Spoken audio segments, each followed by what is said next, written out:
Saudara, dalam surat dakwaan Ferdy Sambo CS, tercatat kasus pembunuhan berencana Brigadir Yosua Huta Barat berawal dari peristiwa di rumah Magelang.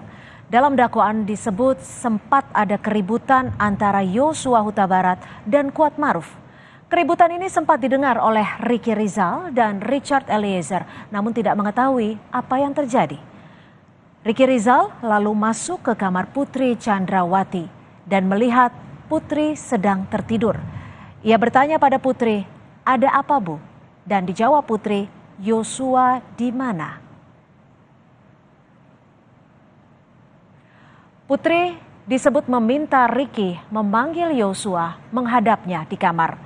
Meski sempat menolak, Yosua akhirnya mengikuti Ricky ke kamar Putri di lantai 2.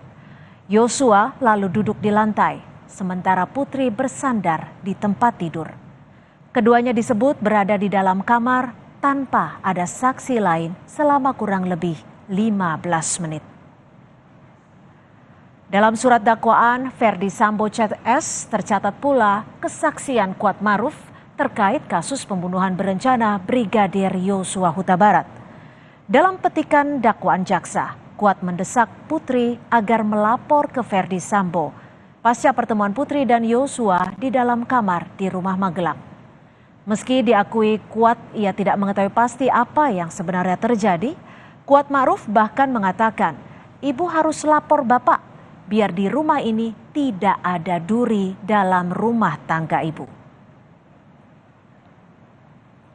Saudara, Ketua Indonesia Police Watch Sugeng Teguh Santoso melihat ada celah Ferdy Sambo bisa bebas dari perkara pembunuhan berencana Brigadir Yosua. Menurut Sugeng, Ferdy Sambo berpeluang lolos karena dalam dakwaannya, jaksa menyusun konstruksi perkara dengan waktu kejadian pidana yang pendek. Indonesia Police Watch melihat bahwa dakwaan jaksa ini membuka peluang bagi adanya potensi Ferdy Sambo akan bebas dari perkara 340 atau kasus pembunuhan berencana.